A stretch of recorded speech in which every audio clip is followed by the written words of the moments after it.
أعوذ بالله من الشيطان الرجيم. بسم الله الرحمن الرحيم.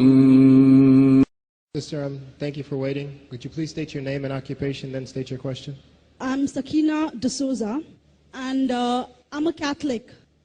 I believe Brother Yusuf was a Catholic before. I would like to ask him the simple question. He was brought up like a Catholic, but what made him change? Doesn't he believe that the Messiah is true, or did he ever feel that the Catholic religion, has not brought up any Messiah and the Bible is false? I would like to just know what that means, because he said he was a Catholic before and now he has become a Muslim. What made you change? What was that storyline before? Doesn't he believe that there is a Messiah, or the Messiah had come, saved us, died on the cross? Thank you very much for a good question. I hate to disappoint you, but I wasn't a Catholic. But I was with a Catholic priest the night that he accepted Islam. And I asked him these questions you asked me. Because after all, I was still a Christian, a preacher in Christianity, and I wanted to know why my best friend, a Catholic priest, had converted. That's a pretty weird thing. A Catholic priest is not like a regular preacher in the Protestant religion. A Catholic priest has given up everything. He's given up his life to be a Catholic priest. When he enters into this realm, he's basically given away everything. He can't have a wife, he can't have children, obviously no grandchildren. He has no home, he just lives in a rectory or wherever they give him a place to stay. And he's sent wherever they tell him to go, do whatever he's told to do, and that's it. And he cannot disobey the Pope, otherwise they can kick him out of the religion, and if they do, he's excommunicated and he goes to hell forever. So how would a person like this want to become one of those Muslim terrorists? That's what I wanted to know. He explained in a very few beautiful words something that I came to learn for myself. He said that he was sincerely in the Catholic religion because he believed in God, that he had studied, his degree was in theology, and a part of the teaching that they as priests have is to study Islam. Every priest is forced to study Islam. Now you may not know that, but you can ask your priest and he'll confirm it. And when you study Islam, even when Islam is taught to you by somebody who hates Islam, as long as they don't corrupt it too far, you can still see the truth in Islam. A classical example happened to me just recently when I was in Saudi Arabia. A friend of mine, very old copy of one of the first Qurans ever translated to English by George Sale. George Sale hated Islam, he hated the Muslims, but when he translated the Quran to English, he was true to the text of the words. Although maybe not getting all the meaning, he certainly was true to the text of the words. I was shocked when I read it. Have you seen it? You know what I'm talking about? Amazing. And listen to this. George Bernard Shaw, for instance, is one of many, a long list of people who read this and realized the truth of Islam. When people see the truth of Islam, it can change them if they want to be guided. If they want the truth, it can change them. You might think, I'm a Catholic, I'll never be anything but a Catholic. But I'm going to ask you a question, and I want you to be honest. This is not for you to, start a debate, but just be honest. Was Jesus a Catholic?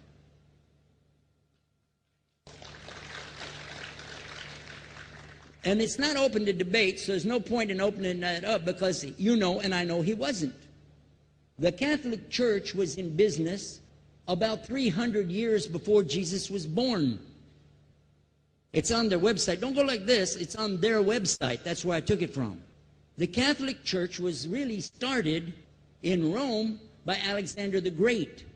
Do you know what the word Catholic means?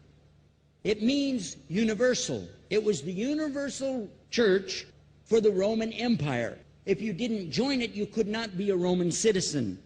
And it was opposed to the teachings of Judaism and opposed to the teachings of the early Christians for more than 200 and some years.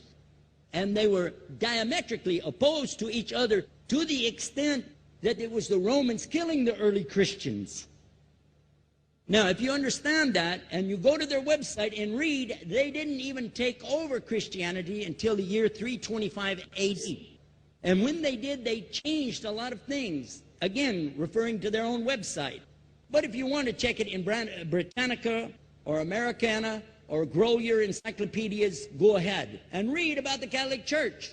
When, in August of 325 AD, at the Nicaea Council, they took over, first thing they said was, let's change the date of the birth of Jesus to be the same date as that of Mithras, which was the god, one of the gods worshipped there, and also the sun god's birthday was the same day, December the 25th, believing it to be the shortest day of the year. And Constantine was a sun worshiper of Sol Invictus. Go to the website, read it for yourself.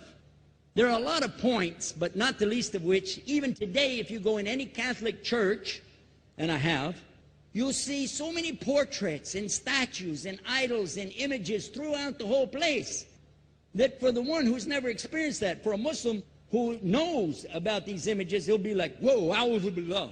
Whoa, what's this? The first time I walked in a Catholic church, I was about 10 years old. I was shocked. I was shocked at the idols and statues everywhere, because in the Protestant religion, we were brought up to believe that the second commandment was just as important as the first commandment. The first commandment in the Bible, in Exodus, is the same as the first commandment in the book of Deuteronomy. It says, I'm the Lord your God that brought you out of the land of Egypt in the house of bondage. You know no other God beside me. Beside me there's no other gods. Thou shalt not have any other gods beside me. How many in this room agree with that commandment? Raise your hand. You notice the Muslims are raising their hand because it means Ashhadu an la ilaha illallah. That's the first commandment for us as well. The second commandment you have clearly says, thou shalt not make any idol, any graven image of anything that creeps upon the earth, swims in the sea beneath, or flies in the air above. And I was sitting in a church one time, sitting there in the morning service, watching, the preacher talk, and, they go on and on and on, and sometimes you lose your train of thought. I was looking. Whoa! On the front of the podium, there was a fish. A fish. For the symbol, make you fishers of men. It had a fish. I said, whoa. Then I looked up above his head at the big stained glass window, and it had a dove, and he had the olive branch in his mouth. The dove is flying, the bird, I said, whoa. And then I look over here, and there's a cross with a man hanging on it. And I said, wow, they didn't miss a single one. They got them all. Something walking on the earth, something swimming in the sea beneath, something flying in the air above. So look at these two things. Clearly, the first two of the 10 commandments, bang, bang, boom. Because if you said God is more than one, where did you get it from? When Jesus is talking to his own companions and they ask him, what's the greatest commandment? Mark 12:29. Clear. The greatest commandment is to know, O Israel, the Lord your God is one God.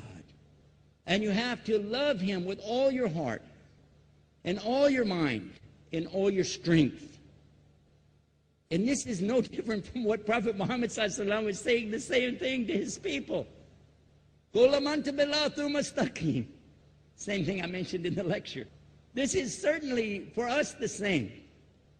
So what you see is Muslims practicing the commandments, and you see people claiming the commandments but practicing something else. And I have seen more converts from the Catholic Church than any other of the many sects of Christianity, and especially from the nuns, priests, and even an archbishop. And all of them are better than me. Those guys and women that I see do this, they still sacrifice their whole life to get the true message of Islam, not only to you, but to Muslims as well, because we all need to know about it. But thanks for a great question.